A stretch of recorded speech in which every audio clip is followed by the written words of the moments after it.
Silakan.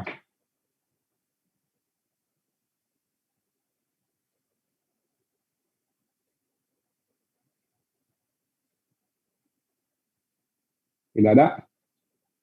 Beneran? Kalau tidak ada, ya kita lanjut. Ya.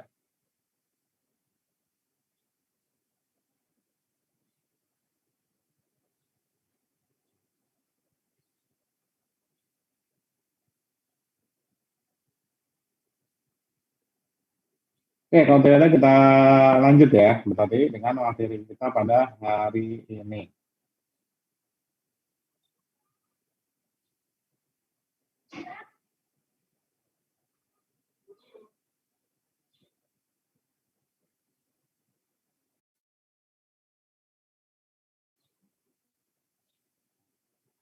Oke, bentar.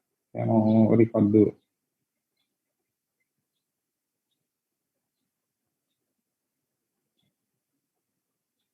Ya, selamat datang di pertemuan yang kelima, mata kuliah analisis perubahan ganda. Pertemuan kita hari ini adalah akan membahas tentang multivariate analysis of variance atau MANOVA. Apa itu MANOVA? Ya, pertanyaan paling mendasarnya. Ya, tentu kalian masih ingat dengan uji T.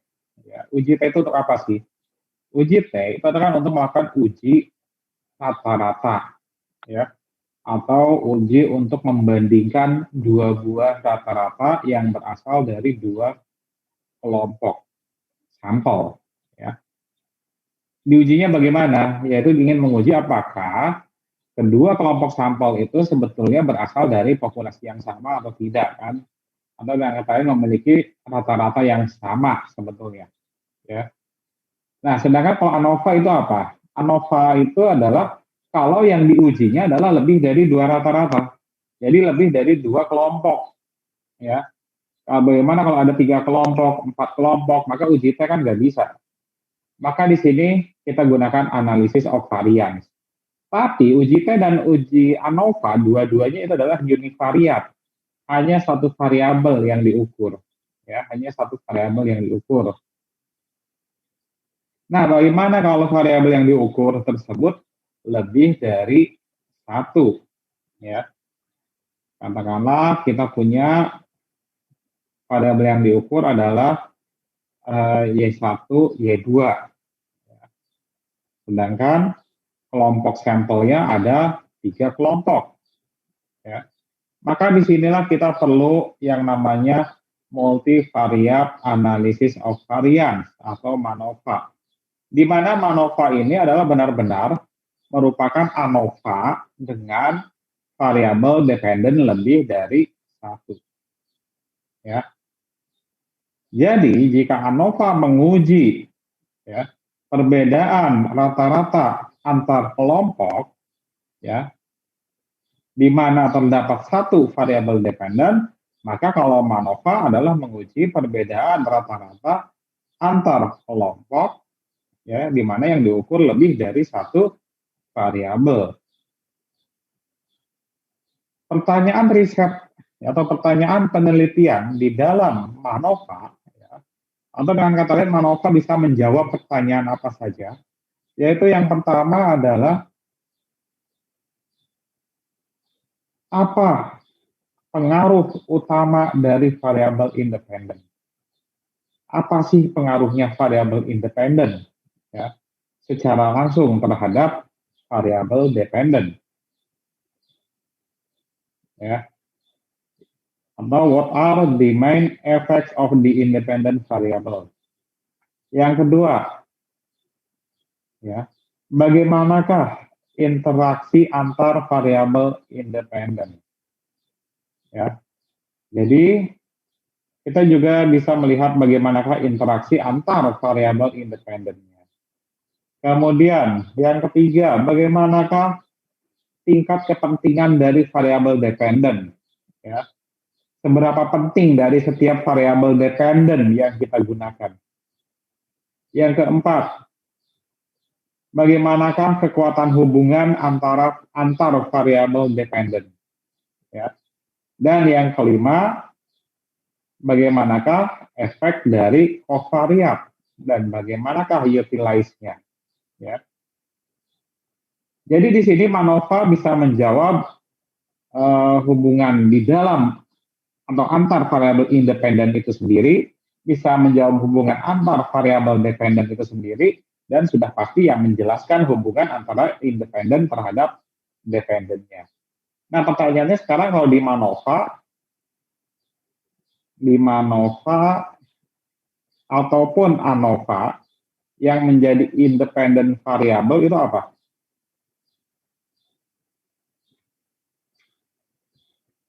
Yaitu adalah kelompok sampel, ya. Atau karena masing-masing kelompok sampel di dalam ANOVA atau MANOVA biasanya diberikan satu perlakuan, disebut juga sebagai treatment, ya, treatment. Sedangkan variabel dependennya adalah ya variabel responnya, ya, yang diukurnya. Ya, contohnya ya kalau kita ingin melihat perbedaan nilai antar 3 kelas, ya, dari 2 mata kuliah, ya, maka yang menjadi independen itu adalah dia kelas mana, kelas A, kelas B, kelas C. Kemudian variabel dependennya adalah nilai mata kuliahnya, mata kuliah katakanlah APG, kemudian mata kuliah basis data, misal seperti itu. Ya. Nah, itu variabel dependennya. Oke, jadi saya kira kalian sudah nggak masalah ya. Jadi di sini di MANOVA kita akan punya 2 variabel dependen, ya, modelnya seperti ini.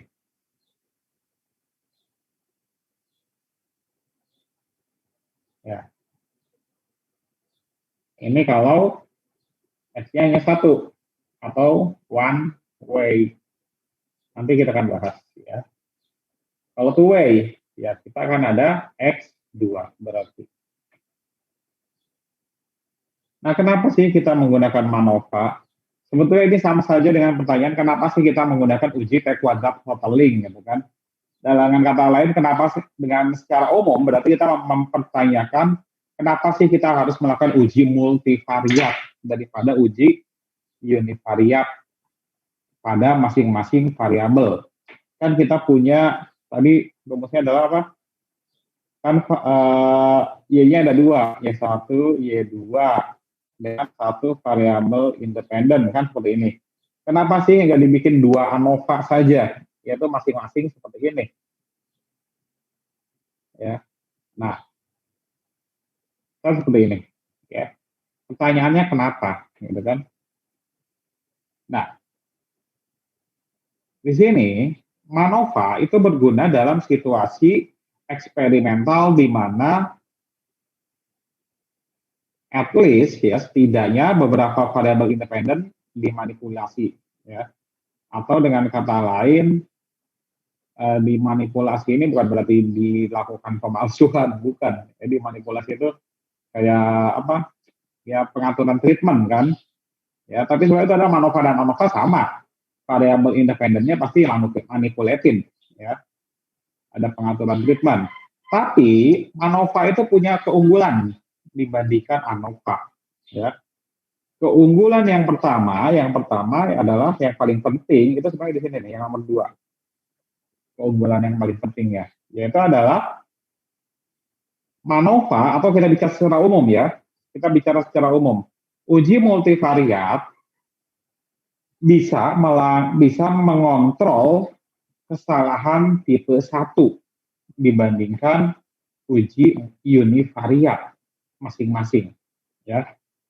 Jadi kita lakukan uji secara multivariat yang ini dalam rangka mengontrol kesalahan tipe 1 dibandingkan yang ini.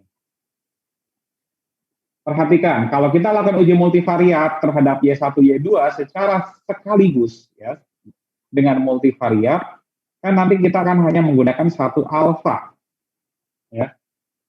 Sedangkan kalau misal kita lakukan uji univariat, ya, berarti Untuk uji yang pertama kita punya alfa. Untuk uji yang kedua kita juga punya alfa. Sedangkan kalau misal di multivariat ini H0 tolak, ya, ini akan setara dengan uji multivariatnya adalah peluang minimal ya, satu yang ditolak. Ada satu aja yang ditolak di antara uji univariatnya ini, maka dia setara dengan H0 tolak. Ya. Berarti kalau misal kita punya Y1 sampai dengan Y10, ya, berarti kan kita akan melakukan 10 kali uji univariat. Berarti alfanya akan ada 10. Ya. Sehingga nanti uji untuk Y1 alfanya 5%, untuk uji Y2 alfanya 5%, sampai dengan Y10 5%. Sehingga peluang minimal salah satu uji dari 10 uji tersebut ada yang ditolak, itu adalah menjadi 40%. Ya. Ibaratnya menjadi 40%. Nanti silakan kalian hitung sendiri. Ya. Dia menjadi 40%. Sehingga kalau dia 40%, berarti tingkat kepercayaannya menjadi ya 1 dikurangi 0,4, hanya 0,6. Ya.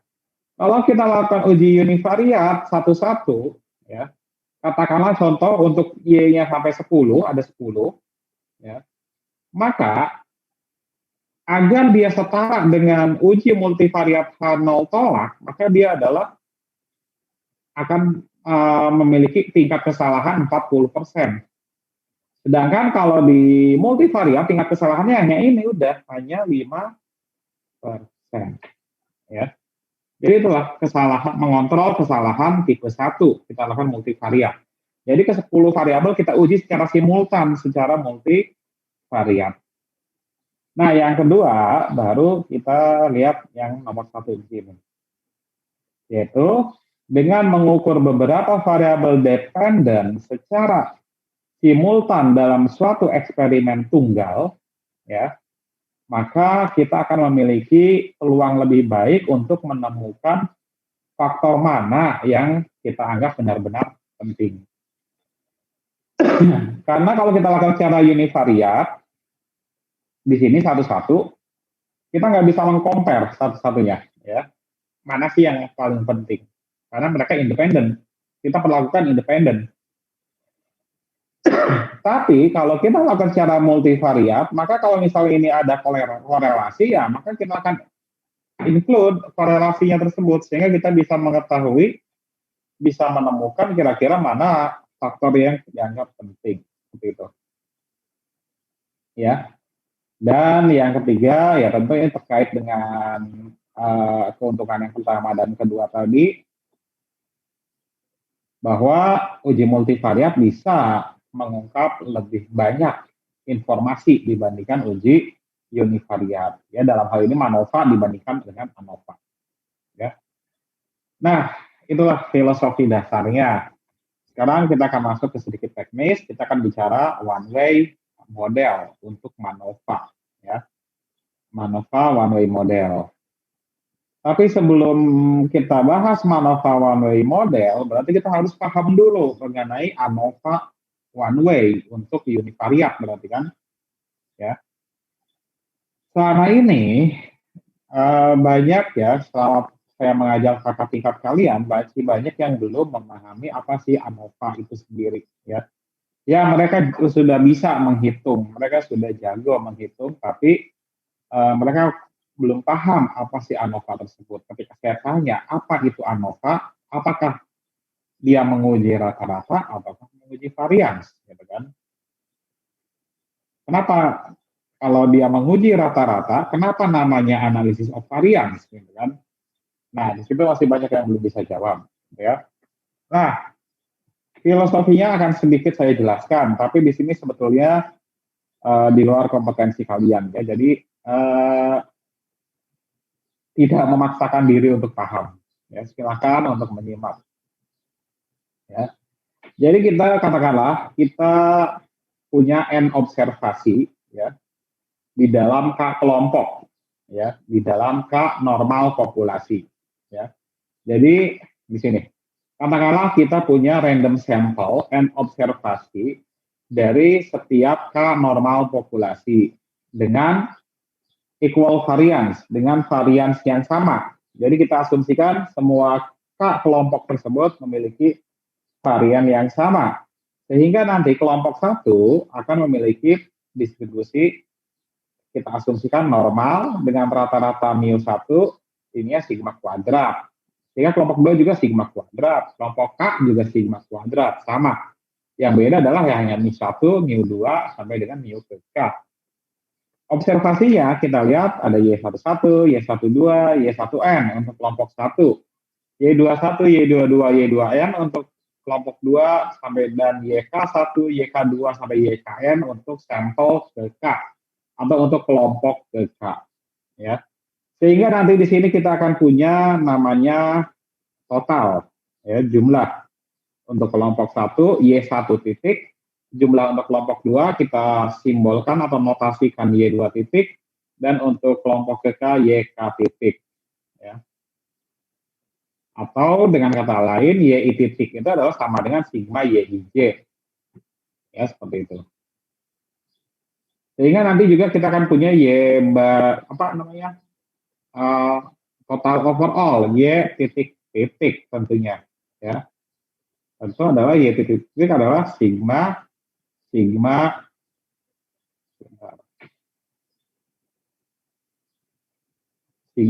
YIJ.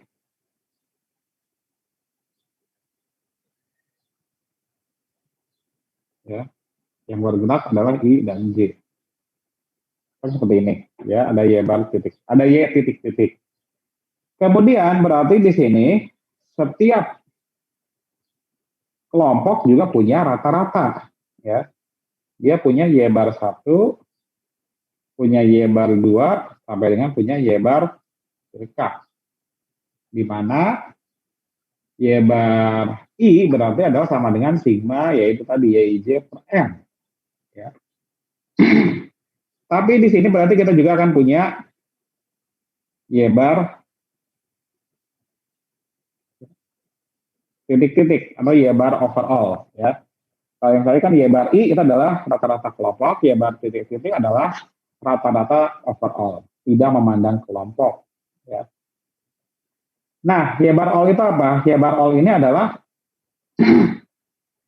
memiliki ekspektasi itu adalah sama dengan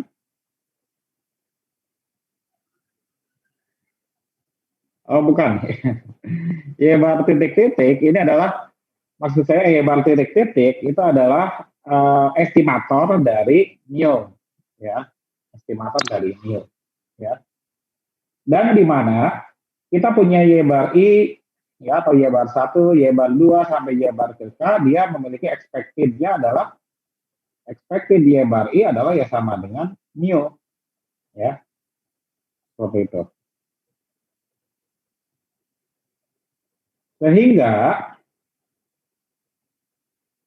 kalau dia expected-nya mu, berarti kan sebetulnya kalau misal tidak ada sesuatu atau katakanlah error, berarti kan semua kelompok ini expected-nya memiliki rata-rata yang sama sebesar mu kan.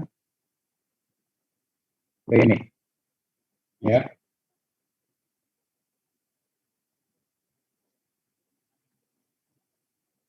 Tapi kan pada faktanya rata-rata ini beda-beda, gitu kan. Setiap kelompok beda-beda, ya. Berarti ada error, ya. Error karena perbedaan kelompok. Nah, error karena perbedaan kelompok kita beri simbol alfa. Jadi mu ditambah alfa 1 berarti untuk kelompok 1. Mu ditambah alfa 2 untuk kelompok 2 sampai dengan mu ditambah K untuk kelompok 2. Berarti ini misal Y bar 1 adalah sama dengan ini untuk Y bar 2, ya. Dan ini berarti adalah untuk Y bar K. Seperti ini. Ya. Y bar 1. Nah, kemudian kita kembali lagi, kita lihat ke yang observasi sekarang. Y11, Y12, Y1N. Di sini dia punya rata-rata Y bar 1. Ya. Di mana Y bar 1 ini, Y bar 1 Ini adalah estimator dari mu 1 kan. Kalau seandainya sampel 1 ini adalah populasi sendiri, ya. Kita kalau dia seandainya dia populasi sendiri, ya, dan nanti Hanau tolak, gitu kan, dewa kondisi Hanau tolak. Berarti Y bar 1 ini adalah estimator dari mu 1 kan, ya. Sehingga di sini, ya, si expected dari Y 1J, ya, adalah sama dengan mu 1, ya, expectednya, ya, adalah mu 1. Berarti semua observasi pada kelompok 1 kita harapkannya adalah yang nggak ada error, yaitu mu 1 semua, ya. Ini juga mu 1, ya. Tapi pada faktanya observasi pada kelompok 1 juga beda-beda, ya, nilainya. Sehingga ada sesuatu, ya, yang menyebabkan perbedaan tersebut. Kita sebut sebagai error tadi, ya. Untuk error di dalam kelompok 1 kita beri simbol epsilon, ya. Berarti ini adalah epsilon punya si observasi 1 kelompok 1. Di sini Y12 error punya observasi 1 kelompok 1 observasi 2 dan seterusnya, ya. Sampai ini adalah error epsilon 1M. Seperti ini.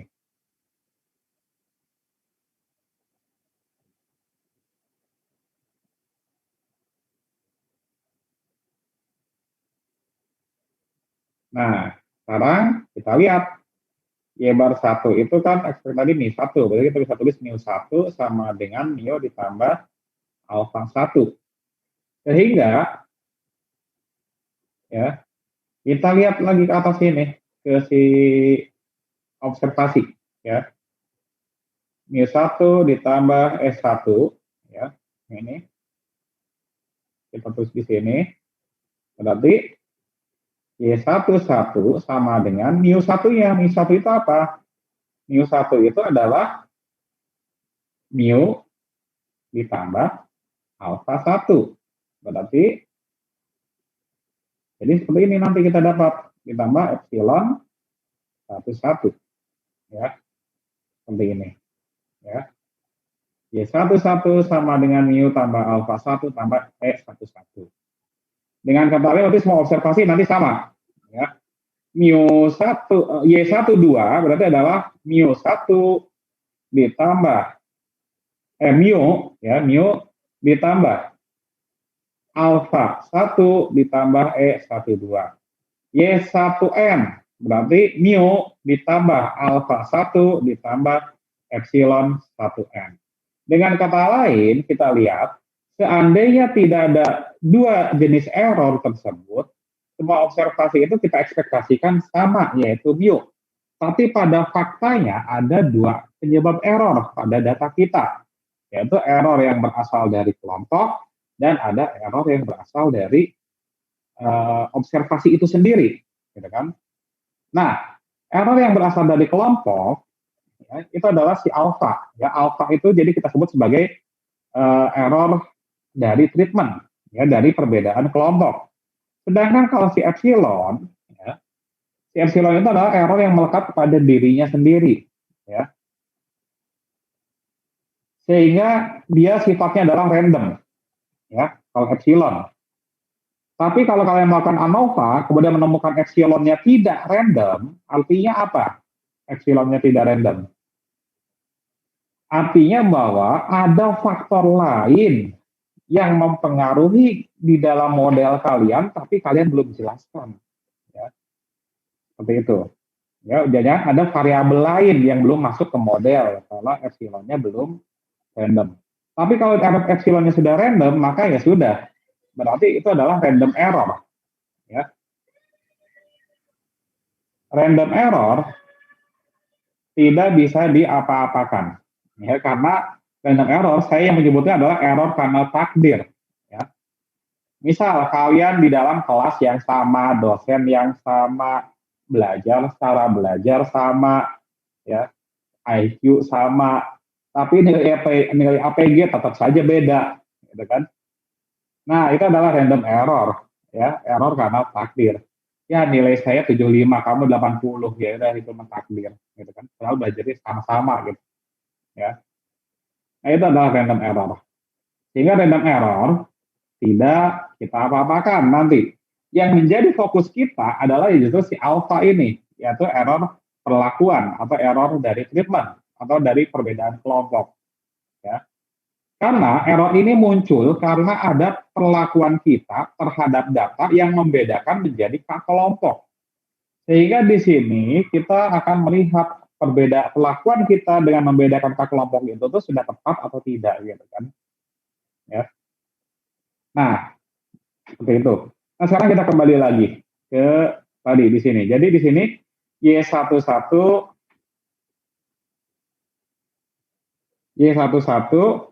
sama dengan mu tambah alpha 1 tambah E11. Demikian juga untuk yang lain. Demikian juga untuk kelompok yang lain.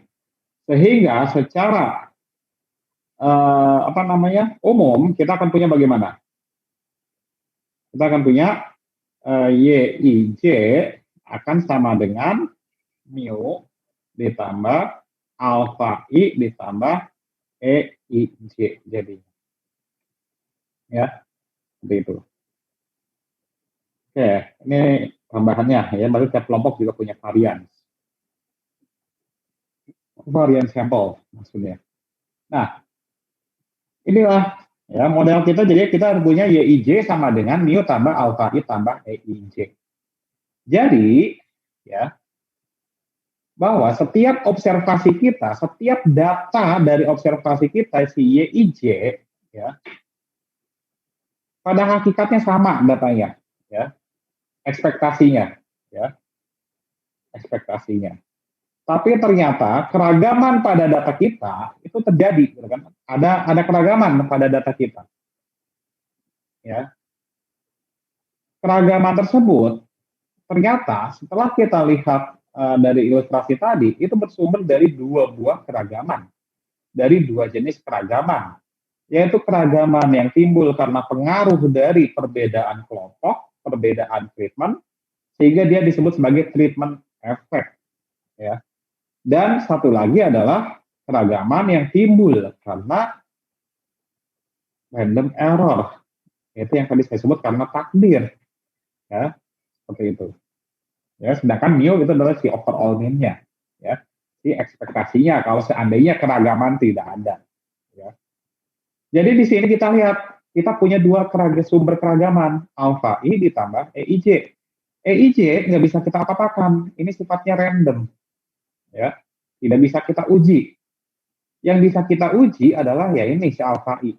Kita hanya bisa menguji apakah benar perlakuan kita dengan membedakan menjadi kelompok itu sudah tepat atau tidak. Artinya apakah dengan memperlakukan data sebagai kelompok itu memang benar bahwa data tersebut berasal dari kelompok. Jangan-jangan itu adalah sebetulnya data itu adalah masih satu populasi, gitu kan? Maka yang kita uji adalah si alpha I ini. Maka di sini kita akan menguji apakah treatment effect ini, ya berarti sumber keragaman yang berasal dari treatment effect ini adalah apakah sebesar 0, dengan arti perbedaan data, keragaman data pada YIJ benar-benar semuanya bersumber dari EIJ saja, bukan dari alpha I. Maka di sini kita akan gunakan, ya kita akan menguji alpha 1, apakah alpha 2, apakah dan seterusnya sampai dengan alpha ke K apakah sama dengan 0. Itulah yang kita uji. Ya. Nah, di dalam ANOVA inilah yang kita uji sebetulnya. Apakah ada pengaruh dari treatment ya terhadap data ya. Sebetulnya ini yang kita uji. Tapi kita kembali ingat tadi. Alpha 1 itu apa? Coba lihat lagi di slide atas. Alpha 1 itu adalah yaitu tadi kan kita punya mu 1 sama dengan mu ditambah alpha 1. Berarti alpha 1 adalah mu 1 dikurangi mu. Ya. Berarti alpha 1 adalah mu 1 dikurangi mu. Alpha 2 berarti adalah mu2 dikurangi mu. Dan seterusnya sampai dengan alfa ke K adalah mu ke K dikurangi mu sama dengan 0. Kan seperti ini. Semua ruas sama dengan kita tambahkan mu. Maka dia akan menjadi mu1 sama dengan mu2 sama dengan dan seterusnya sama dengan mu ke K sama dengan mu. Maka inilah yang menjadi hipotesis yang biasanya kalian kenal di dalam ANOVA. Ya. Ini biasanya jadi A0-nya. Ya. Tapi ingat, sebetulnya yang kita uji adalah ya ini. Ya. Makanya kalau kita jelaskan maknanya, hipotesis, ya kan makna adalah tidak ada pengaruh dari perbedaan perlakuan. Ya kan seperti itu. Oke, jadi sebetulnya yang kita uji adalah sebagai berikut. Ya. Nah, ini contohnya adalah melakukan dekomposisinya, ya, dekomposisi dari setiap observasi. Bahwa keragaman dari data itu ternyata dekomposisi menjadi ekspektasi, yaitu adalah mean overall, kemudian treatment karena efek karena perbedaan treatment, kemudian karena residual, ya, atau random error. Di sini masih disebut residual, ya. Kenapa disebut residual? Ya, masih disebut sisa. Belum tahu apakah residual ini benar-benar itu adalah random error ataukah masih ada efek dari variabel lain yang belum terjelaskan, ya. Nanti dia harus dicek. Makanya setelah di dalam regresi kan sama juga kan, di dalam regresi harus dicek residualnya random atau tidak, ya. Nah, itu filosofi dasarnya. Sekarang bagaimanakah melakukan analisisnya, ya. Nah, di dalam ANOVA tadi kita bicara ada dua sumber keragaman. Ada yang bicara keragaman sumber keragaman karena perbedaan perlakuan, ada keragaman yang bersumber dari error atau random error, ya, atau dari residual tadi, ya. Nah, kemudian kita juga tadi sudah jelaskan bahwa hipotesis nolnya adalah mu1 sama dengan mu2 sampai dengan mu ke K, atau sebetulnya di sini masih ada sebetulnya yang kita sama dengan mu, ya, gitu ya. Sehingga satunya adalah at least one sample mean different, minimal ada satu rata-rata yang berbeda. Nah, karena di situ kita punya dua sumber keragaman, maka varians dari data juga kita punya dua sumber. Ya. Varians dari data kita juga punya dua sumber, berarti kan? Varians dari treatment dan varians dari error. Ya.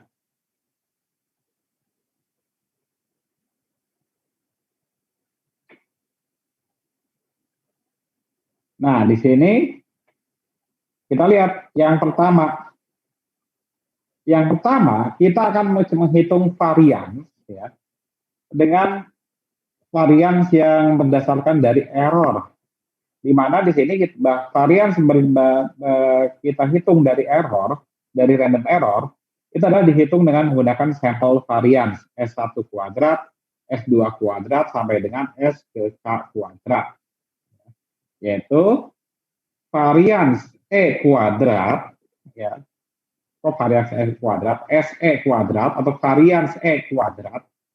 Yang namanya varians ya udah bentuk kuadrat, ya, nggak usah dibaca lagi kuadratnya. Varians E sama dengan, ya, 1 per K dikali sigma SI kuadrat. Ya, jadi SI kuadrat sama dengan 1 per K dikali sigma SI kuadrat. Atau sama dengan sebagai berikut. Nah, sebagai catatan bahwa yang namanya varians dari error ini, kita lihat, karena dia adalah YIJ dikurangi Y bar I, ya, dikuadratkan, kita lihat di sini, dia tidak ada pengaruh apakah H0 ini benar atau salah.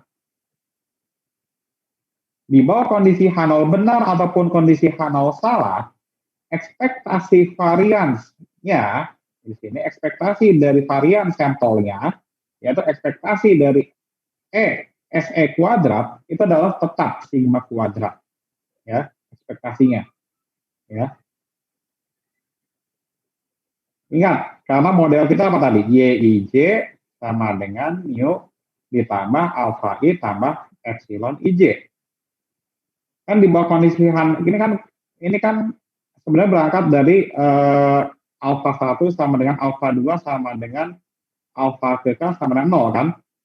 Sehingga di bawah kondisi H0 benar, ini alpha kita anggap 0 kan. Tapi varians ketika H0 benar kan tetap EIJ. Ya, dia EIJ tetap ada. Ketika H0 salah, EIJ tetap ada. Ya. Sehingga di bawah kondisi H0 benar atau salah, dia tetap ya ekspektasinya adalah sigma kuadrat. Tapi ketika kita hitung varians yang kedua, yaitu varians yang berdasarkan kepada rata-rata kelompok, ya, atau varians yang kita hitung karena ada varians yang bersumber dari keragaman yang ditimbulkan oleh perbedaan kelompok, maka kita hitung SY bar kuadrat sama dengan sigma YI. Sigma Y bar I dikurangi Y bar titik-titik dikuadratkan dibagi K-1. Ya. Nah, untuk varians yang kedua ini, ya, ini kan varians atau sumber keragaman si alpha I ini. Di bawah kondisi H0 benar, maka alpha I ini kan 0. Ya. Sedangkan di bawah kondisi H0 salah, alpha ini adalah ada suatu nilai. Ya. Suatu nilai. Sehingga kita lihat ya, jika H0 benar, SY bar kuadrat akan mengestimasi sigma Y bar kuadrat ya. Di mana sigma Y bar kuadrat adalah sigma kuadrat per N. Tapi ketika di bawah kondisi H0 salah, ekspektasinya adalah menjadi sigma kuadrat ditambah sesuatu. Kenapa bisa ada tambah sesuatu? Karena ada alfa I-nya di sini. Ya. Ada alfa I-nya. Karena ingat, kenapa bisa ada alfa I-nya? Karena Y bar itu tadi adalah, bukan Y bar, mu I, ya, atau Y bar I itu adalah sama dengan mu ditambah alfa I. Kan seperti ini. Ya. Sehingga di bawah kondisi H0 benar, kan alfa ini nggak ada, ya, sehingga dia ekspektasinya ya sama sigma Y bar kuadrat. Tapi kalau di bawah kondisi H0 salah, alfa I ini adalah ada nilainya, sehingga mengakibatkan dia punya nilai seperti ini, ya, bias dari estimasinya, ya, dari sigma kuadrat, estimasi S Y bar kuadrat, ya. Sehingga dengan kata lain, di bawah H0 salah, ya, S Y bar kuadrat, ya, NS Y bar kuadrat, ya, itu adalah akan bernilai lebih besar, ya. Ya, kalau si expected SE kuadrat, tadi expected SE kuadrat, ya, SE kuadrat itu adalah sigma kuadrat untuk setiap kondisi H0, mau benar atau salah. Tapi di bawah H0 salah, expected SY bar kuadrat akan lebih besar daripada expected SE kuadrat. Ya. Sehingga di sini kita bisa manfaatkan ya, perbedaan ini. Ya. Kita rasiokan antara varians yang diperoleh dari perbedaan kelompok terhadap varians dari random error tersebut. Di bawah kondisi H0 benar, berarti rasionya akan bernilai 1. Tapi di bawah kondisi H0 salah, rasionya akan lebih besar dari 1. Nah, rasio antara dua buah varian, SY bar kuadrat dengan SE kuadrat, ingat, rasio dua buah varian distribusinya adalah F. Ya. Sehingga di sini kita gunakan distribusi F. Ya. Nah ini rasionya. Ya. Sehingga inilah yang biasanya kita kenal. Ya. F hitung itu adalah sama dengan MSH per MSE. MSH itu adalah mean square hipotesis dibagi mean square error. Mean square itu apa? Mean square hipotesis itu adalah 1 per DF dikali sum square hipotesis. Mean square error itu adalah 1 per DF dikali sum square error dengan DF-nya masing-masing ya ini ya. Sum square hipotesis kalian mengenalnya dengan apa? Jumlah kuadrat per lakuan. Sum square error kalian mengenalnya dulu mungkin di tingkat 2 jumlah kuadrat galak ya. Beda istilah saja. Sehingga akhirnya ya inilah tabel ANOVA yang terkenal itu. Ya, ini. Oke, kita contohnya nanti kalian lihat sendiri di modul praktikum ya. Pembahasannya. Kita skip saja untuk contoh. Nah, sekarang bagaimanakah kalau MANOVA?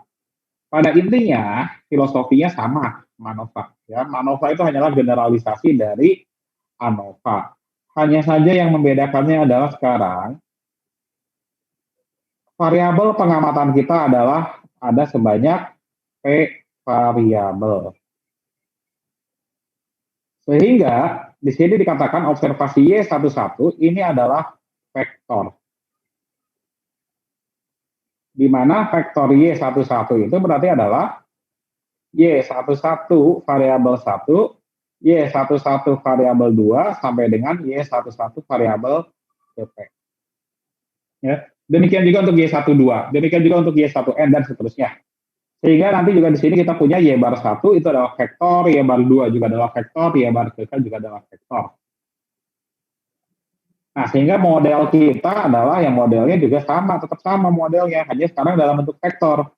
Vektor YIJ sama dengan vektor mu ditambah vektor alfa I ditambah vektor EIJ. Dipanjangkan seperti ini. Ya. Kemudian hipotesis di dalam MANOVA itu bagaimana? Hipotesisnya juga sama. Sebetulnya berawal dari vektor alfa 1 sama dengan vektor alfa 2 dan seterusnya sama dengan vektor alfa kita sama dengan vektor 0. Tapi kemudian dengan cara yang sama akhirnya menjadi vektor mu 1 sama dengan vektor mu 2 dan seterusnya sama dengan vektor mu PK sama dengan vektor mu. Ya. Atau dinyatakan sebagai berikut. Ya. Kemudian, ya, nah ini adalah bukan hipotesis, bukan cara nulis hipotesis kalau yang ini, tapi ini adalah implikasi. Ya. Kemudian juga bukan cara membaca hipotesis. Cara membaca hipotesisnya sama seperti cara membaca hipotesis multivariat pada uji T kuadrat throttling. Jadi yang dibaca makna hipotesis, ya. Makna hipotesisnya. Nah, asumsi, ya. Karena di dalam ANOVA, ya, ataupun MANOVA, sebetulnya yang kita uji adalah menguji apakah K kelompok sampel itu berasal dari populasi yang sama, berdistribusi normal dengan parameter mu sigma kuadrat. Atau kalau dia multivariat, berdistribusi normal multivariat, parameter vektor mu dengan matriks kovarian sigma. Kan seperti ini.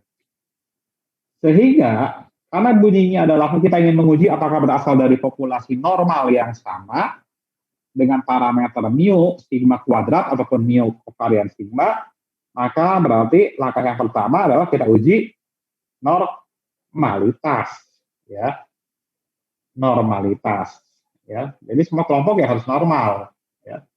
Kalau ada satu yang nggak normal, ya gimana mengatakan mereka berasal dari kelompok normal yang sama. Kemudian yang kedua, yang tentu adalah uji kesamaan varian. Kalau ANOVA, kalau MANOVA uji kesamaan matriks kovarian, ya. Kemudian juga yang paling penting adalah ya tentu independen, itu bisa uji, ya. Random sample from different population are independent, tapi di sini biasanya jarang diuji kalau yang independensi, karena biasanya kita sudah yakin bahwa data kita, kalau memang data kita adalah hasil sampel kita lakukan secara acak, ya sudahlah, berarti kita asumsikan dia independen, itu. Kecuali kalau kita tidak yakin, ya kalau data kita ini adalah acak. Ya. Nah, kemudian uji kesamaan matriks kovarian. Ya. Oke, di sini saya tidak akan menjelaskan detail ya. Yang jelas uji kesamaan matriks kovarian ini adalah uji likelihood ratio sebetulnya. Yaitu likelihood ratio antara likelihood dari setiap matriks kovarian sampel ketika dia dianggap berbeda dengan terhadap dapat dirasiokan terhadap determinan matriks kovarians ketika dia dianggap berasal dari populasi yang sama atau menggunakan S-pool berarti kan. Nah, rasio itulah yang kita gunakan. Sehingga di sini dia akan berdistribusi Weeks lambda, ya. Nah, uji ini adalah namanya uji box M, ya. Uji box M di R kalian bisa menggunakan package DESTool di dalam DESTool kalau tidak salah, ya. Nanti di modul praktikum ada, ya. Jadi itu saja sekilas, ya. Kita lanjut, ya. Lalu bagaimanakah melakukan uji MANOVA, ya? Oke, kalau mau melakukan secara manual, multivariat, ya, teknik multivariat pasti akan jauh lebih kompleks dibandingkan univariat. Tadi ANOVA gampang ngitungnya, ya, karena hanya melibatkan satu sum square, ya, baik untuk hipotesis, baik untuk error, ya. Tapi kalau untuk multivariat, kita tidak hanya melibatkan sum square, karena dia bentuknya dalam ada p variabel, berarti kan ada selain sum square juga ada sum product, ya, yaitu interaksi antar variabel, ya. Sehingga di sini ketika kita akan melakukan uji MANOVA, maka kita harus mencari dulu suatu matriks, ya. Kita sebut matriks H dan matriks E, di mana matriks H ini adalah berisi sum square hipotesis serta sum square bukan sum square, sum product, ya. Sum square hipotesis dan sum product hipotesis. Sedangkan si matriks E itu berisi sum square error dan sum product error. Dengan rumusnya masing-masing ya seperti ini.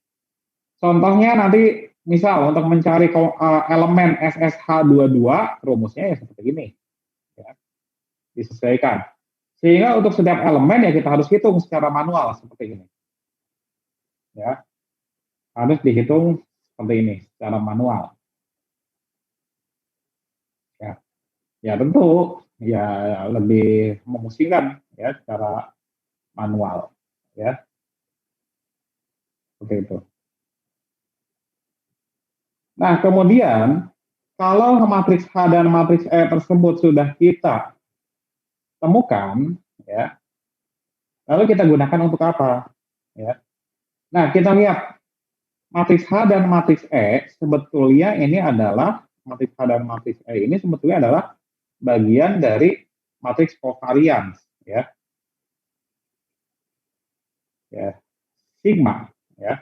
Sigma kalau misal derajat bebasnya kita keluarkan, ya, jadi 1/df sigma itu adalah sama dengan ya hipotesis A, ya.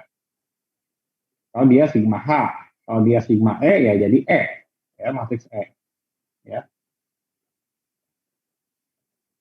Atau dengan kalau kita di sini kita tambahkan 1/K dikali N min 1, maka ini menjadi sigma E, kan seperti itu, ya.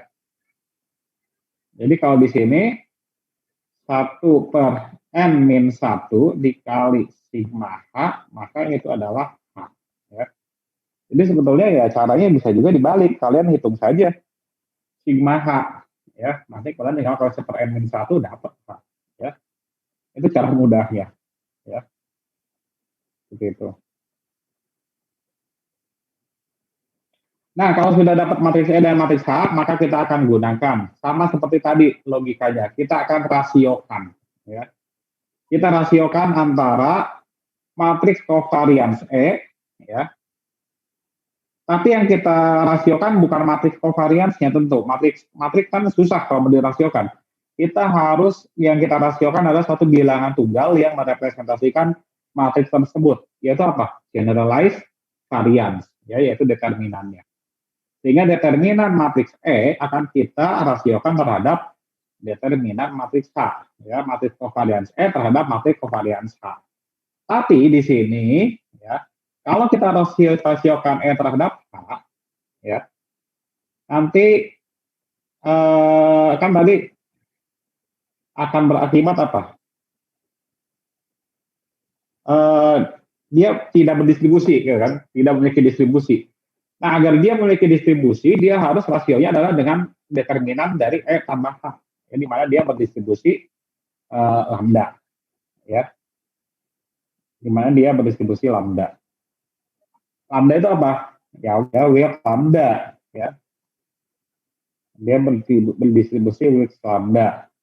Di mana kita akan tolak nol jika lambda ya kurang dari lambda tabel, ya, yaitu atau lambda alfa dengan banyaknya variabel P, derajat bebasnya VH dan VE, ya, begitu. Oke, properties dari Wilks lambda nanti kalian baca sendiri, ya, kita lihat. Nah, bagaimanakah kalau kita tidak punya tabel Wilks lambda? Maka kalian bisa lakukan konversi terhadap F, ya, dari Wilks lambda terhadap F. Konversi tersebut bisa kalian konversi sebagai berikut. Dari lambda hitung kalian konversi menjadi F hitung, sehingga bisa dikompar dibandingkan ke F tabel. Atau sebaliknya, kalian cari F tabelnya yang bersesuaian, kemudian ditransformasi menjadi F hitung, sehingga bisa dikompar ke lambda hitung. Jadi bisa bolak-balik, ya, seperti itu. Nah, tadi itu adalah yang balance. Balance itu apa? Tadi kan jumlahnya sama semua, N, untuk masing-masing kelompok. Bagaimana kalau dia unbalance? Yang unbalance sebetulnya sama. Yang membedakan hanyalah, yaitu di sini, yaitu derajat bebasnya. Ya. PH-nya adalah, untuk PH adalah K-1, untuk PE adalah sigma NI min K. Tapi juga dalam penghitungan matriks H dan matriks E juga jangan lupa, yaitu menggunakan NI, bukan pakai N. Ya, seperti itu. Oke, bentar. Dan sekarang kita lanjut yang terakhir, test on individual variable conditional on rejection of null by the T quadrat test. Oke, ini sekilas saja. Saya tidak akan terlalu teknis menjelaskan di sini.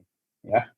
Jadi ketika kalian melakukan uji T kuadrat ataupun uji MANOVA, ya, ketika H0 ditolak, maka akan muncul satu buah pertanyaan. Ya. Ketika H0 ditolak, pertanyaannya adalah variabel mana yang menyebabkan H0 ditolak? Atau dengan kata lain, perbedaan tersebut terjadi pada variabel yang mana? Karena pada multivariat, T kuadrat maupun MANOVA, kita ujinya kan secara simultan, semua variabel. Sehingga ketika H0 tolak, kita belum tahu variabel mana yang menyebabkan perbedaan tersebut. Ya. Sehingga di sini kita bisa melakukan suatu uji. Ya. Suatu uji jika H0 ditolak. Oke, pilihannya sebenarnya ada banyak, ya. Tapi kita hari ini hanya akan fokus kepada yang utama, ya. Yaitu kita bisa lakukan univariate t-test untuk masing-masing variabel, ya. Tapi univariate t-test yang kita lakukan, kita tidak akan menggunakan t-test yang alpha per 2 saja, ya. Menggunakan P alpha per 2, ya. Tapi nanti ada dua cara. P alpha per 2 ini, cara yang pertama kita replace, atau bukan kita replace, kita adjust, ya, di mana si alfanya kita juga bagi dengan P, menjadi P alpha per 2P jadinya, ya, kita adjust. Sedangkan cara yang kedua, ya, si P alpha per 2-nya, ya, akan kita replace, kita ganti dengan meminjam dari T kuadrat. Jadi kita gunakan T alpha per 2-nya kita replace dari T kuadrat totaling. Ya, akar T kuadrat ini yang kita gunakan. Ya, seperti itu.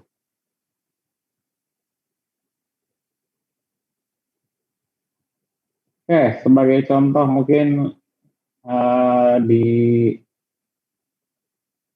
modul praktikum ada. Ya, jadi sebetulnya intinya kalau misal di dalam uji T H0 ditolak, maka katakanlah seperti ini, kita menguji mu1, mu2 sama dengan mu01 sama dengan mu02. Maka ketika di sini H0 ditolak, kita tidak tahu yang tidak sama dengan mu0 itu yang mana, mu1 apa mu2 kan? Ya. Kita lakukan uji univariat masing-masing. Kita lakukan uji mu1 sama dengan mu2, mu01. Kemudian kita lakukan uji yang kedua adalah mu2 sama dengan mu02. Seperti itu. Ya. Tapi nanti kita lakukan uji ini kan pakai apa? Pakai uji T kan, uji T. Tapi nanti di sini uji T-nya untuk confidence intervalnya ataupun untuk mencari nilai T hitungnya, ya, atau untuk confidence intervalnya, kita akan mereplace T alpha per 2-nya ini, yaitu tadi, ya, yaitu bisa dengan menggunakan akar T kuadrat dari tabel T kuadrat totaling, atau kita replace, kita adjust nilai alfanya dengan dibagi P juga. P itu apa? Dibagi jumlah variabel. Jadi kalau di sini ada 2 variabel, berarti kita akan nanti menggunakan, kalau alfanya 5%, berarti T-nya adalah nanti T 0,05 dibagi 2 kali 2 dibagi 4. Ya. Berarti nanti kita akan gunakan T 0,0125, ya, kan seperti itu. Nah, cara yang dimana alfa kita bagi T itu disebut sebagai metode Bonferroni. Ya.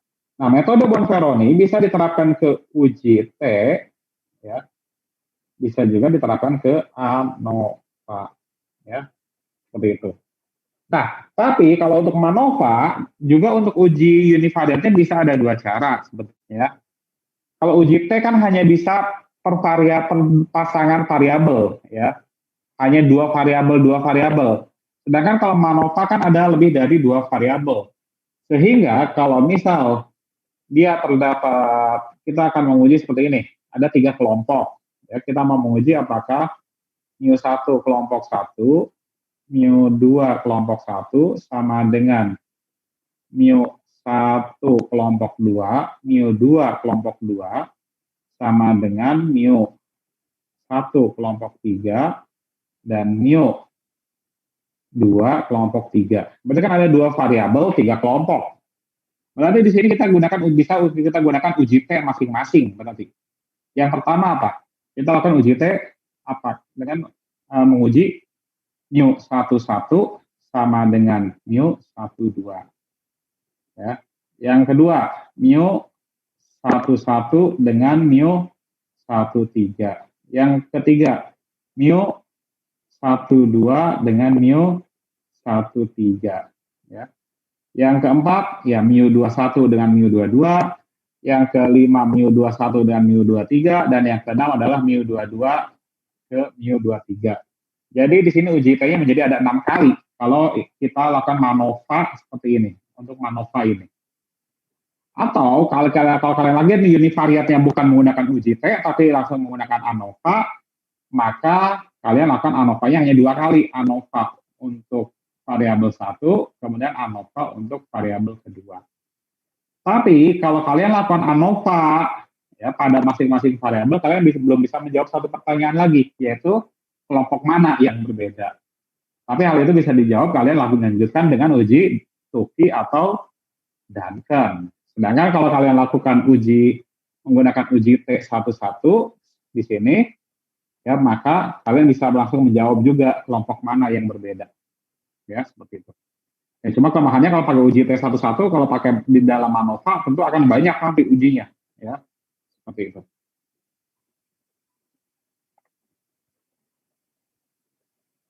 Dan satu lagi catatan, ya, uji univariatnya ini belum tentu hasilnya akan sejalan dengan uji multivariatnya. ya, ada peluang dia tidak akan sepakat, ya, karena bisa dilihat pada gambar ini. Nah, ellipse itu kan adalah wilayah atau confidence region dari multivariat, ya. Sedangkan kita lihat garis putus-putus yang kecil-kecil ini adalah confidence interval untuk T kuadrat atau untuk yang T alfa per 2-nya meminjam dari akar T kuadrat maksudnya, ya. Ini yang garis putus-putus. Ini adalah CI untuk variabel 1 dan ini adalah CI untuk variabel 2, ya. Sehingga wilayah penerimaannya secara dua dimensi untuk kedua variabel adalah yang menjadi bentuknya kotak seperti ini, ya. Ini wilayah penerimaan. Berarti kita lihat kalau pakai akar T kuadrat, wilayah disagree-nya adalah banyak, ya. Ini kalau dia titiknya di sini, berarti secara multivariat dia Hanol tolak, tapi secara univariat gagal tolak dua-duanya, ya. Seperti itu. Nah, karena itu di sini Bonferroni menjadi jalan tengah. Dia akan memperkecil wilayah disagree-nya, ya, di sini, ya. Garis putus-putus yang sedikit lebih besar ini adalah wilayah Bonferroni, ya, wilayah penerimaan Bonferroni, ya. Ini CI untuk variabel 1, ini CI Bonferroni untuk variabel 2. Ya, tapi tetap masih ada wilayah disagree antara multivariat dan univariatnya. Ya.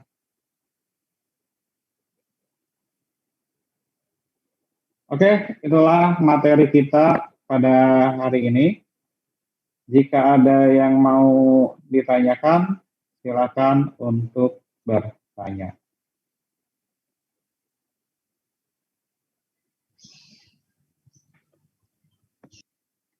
Ada yang tanyakan? Atau terlalu mumet? Ya, silakan. Yang diuji apa namanya? Untuk menguji perbedaan covariance tadi itu harusnya bisa diterapin di sebelum uji hoteling T kuadrat itu ya, Pak? Iya, betul. Jadi itu yang kemarin kalau kita waktu diuji T kuadrat tadi kan saya bilang kita main asumsi saja dulu, gitu kan? Ya. Nah, tapi kalau sekarang kalian sudah tahu, berarti kalian harus terapkan, ya. Jadi diterapkan untuk apa? Untuk yang uji 2 sampel independen, ya. Nanti kan diuji 2 sampel independen kan ada pilihan mau menggunakan matriks kovarians sama atau mau menggunakan matriks kovarians berbeda asumsinya. Nah, itu kalian harus uji menggunakan box M tersebut. Ya. Oke, sudah jelas? Ya, sudah. Ada yang mau tanyakan lagi? Bentar, modul praktikum saya share dulu.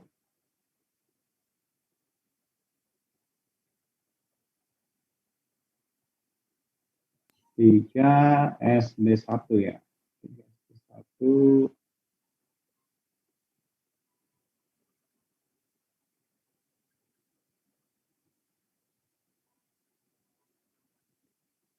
Pak, tadi maksudnya unbalance itu N setiap sampelnya tidak sama atau gimana, Pak?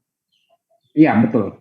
Jadi untuk unbalance maksudnya setiap kelompok, ya, perlakuan 1 sampelnya hanya 5, perlakuan 2 sampelnya 7, perlakuan 3 sampelnya 6 gitu. Itu unbalance. Ya, beda-beda.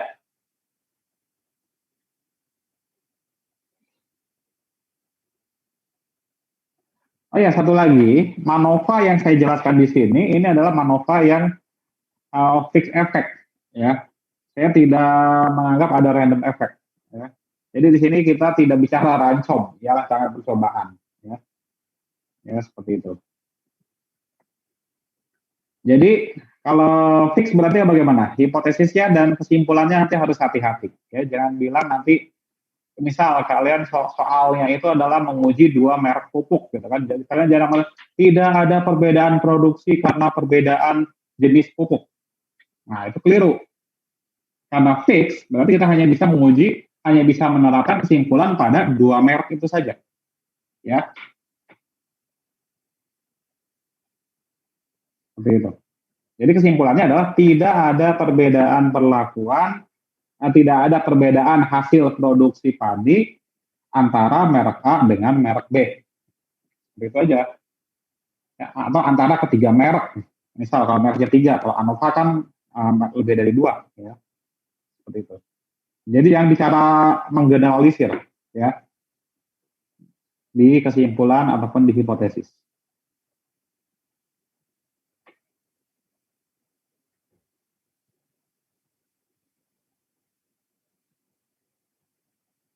Oke. Kalau yang random effect itu yang bagaimana sih? Kalau treatmentnya itu adalah juga hasil sampling. Jadi misal di pabrik punya 20 mesin, kan kalian nggak mungkin kan mau melakukan uji ANOVA pada 20 mesin semuanya. Kalian pilih 4 mesin, ya. 4 mesin tersebut itu akan dipilih secara acak, ya. Nah, dipilih secara acak 4 mesin tersebut, kemudian dicatat data observasinya, produksinya dari setiap mesin, kemudian kalian lakukan analisis ANOVA, barulah itu pakai random effect, baru kalian kalau pakai random effect, berarti bunyinya nanti adalah ya mewakili ke 20 mesin tersebut. Itu maksudnya. Ya, seperti itu.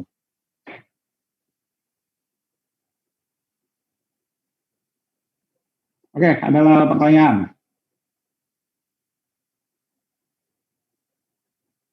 Tidak ada? Bentar. Modul praktikum.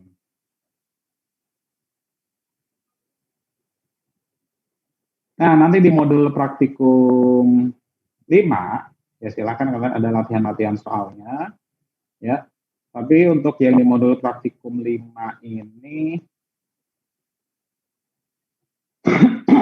lebih ke menggunakan komputer ya. Saya tidak meminta kalian untuk pakai manual. Karena ya siapa juga yang mau ngitung satu-satu matriks H dan matriks E gitu kan. Ada dulu zaman saya kuliah. Saya dulu zaman saya kuliah ngitung satu-satu ya, pakai kalkulator. Nah, ini ya. Yang pertama ini adalah untuk balance one way MANOVA. Ya. Langsung ya di sini ada uji apa namanya asumsinya terlebih dahulu ya, kemudian baru lakukan MANOVA-nya. Ya. Contoh 2. Contoh 2 ini kalau tidak salah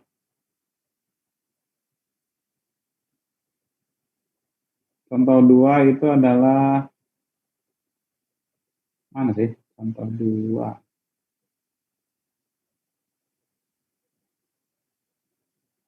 Unbalance ya, contoh 2 ini unbalance ya, lupa nggak dikasih caption di atasnya ya.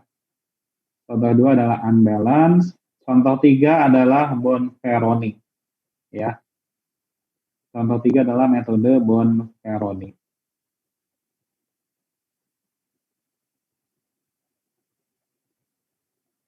Bonferroni-nya sepertinya ini adalah untuk yang T kuadrat saja.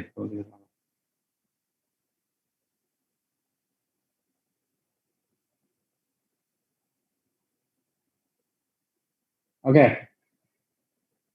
Sekarang jam 2.45. Kalau tidak ada yang ditanyakan, mau saya akhiri ya untuk kuliah pakai Zoom ya. Berikutnya adalah kalian silakan pelajari hukumnya, ya. Praktekkan secara mandiri langsung menggunakan R, ya. Kemudian lanjutkan dengan responsi, ya. Responsinya soalnya ada juga di modul praktikum, yaitu di sini responsinya hanya 2, yaitu jelaskan asumsi-asumsi yang dibutuhkan dengan dalam analisis MANOVA dan jelaskan apa yang dimaksud dengan metode Bonferroni. Ya. Dan seperti biasa ada tugas terstruktur. Ya.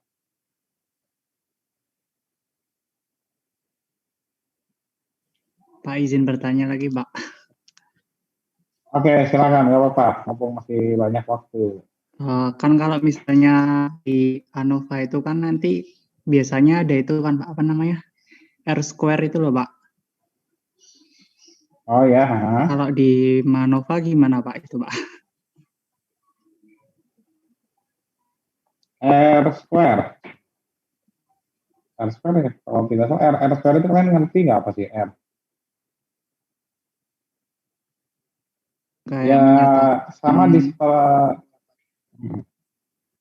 di setiap persamaan regresi pasti selalu mesti ada R square, ya.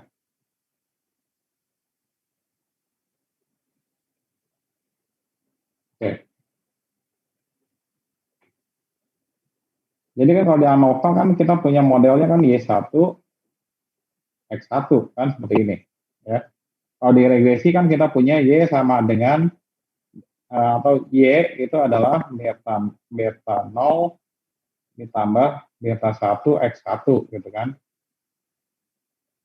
Atau ini Y cap ya, jangan lupa Y cap. Atau kalau Y adalah beta 0 ditambah beta 1 X1 ditambah error kan, ya seperti itu ya. Nah, R di dalam regresi itu adalah korelasi antara Y dengan Y cap kan sebetulnya ya. Nah, Y cap-nya itu sendiri adalah dalam bentuk suatu persamaan seperti ini. Kalau dia lebih dari 2 kan ada beta 2 X2 ya. Seperti itu. Ada beta 2 X2 ya. Ada apa? Sehingga di sini karena Y cap ini lebih dari satu variabel dikorelasikan dengan Y, maka ini disebut sebagai korelasi kanonik sebetulnya. Ya. Y cap ya, terhadap Y ini korelasi kanonik. Nah, kalau di dalam ANOVA juga berarti sama ya. Berarti kan di sini dari model ya, nanti dari model nanti akan ada Y cap juga ya. Y cap korelasi terhadap Y ya tentu adalah R juga. Ya, dikuadratkan jadi determinasi R kuadrat. Maka nanti di MANOVA juga sama, tetap ada. Ya. Di MANOVA tetap sama, R kuadrat. Itu tetap nanti menjelaskan apa? Ya karena menjelaskan seberapa baik model kita dalam arti bahwa keragaman yang ada di model kita tersebut itu sudah mampu menjelaskan keragaman pada data itu seberapa baik. Seperti itu. Kalau dia masih kecil, berarti kan masih ada keragaman yang tak terjelaskan, gitu kan? Yang artinya apa? Artinya kita harus menambah variabel. Mungkin kita harus mencari variabel apa sih yang mampu menjelaskan sisa keragaman data yang masih besar tersebut. Ya, seperti itu. Baik, Pak, terima kasih. Ada lagi?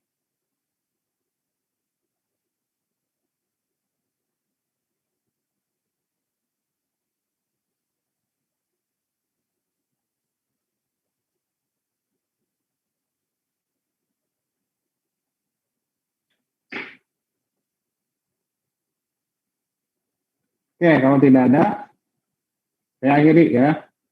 Jadi silakan kalian praktikum mandiri, coba sintaks R-nya, kemudian kerjakan responsinya dan jangan lupa untuk di-upload. Ya. Oke, kita bertemu lagi hari Rabu. Ya. Oke, kita akhiri sampai di sini. Selamat sore. Assalamualaikum warahmatullahi wabarakatuh.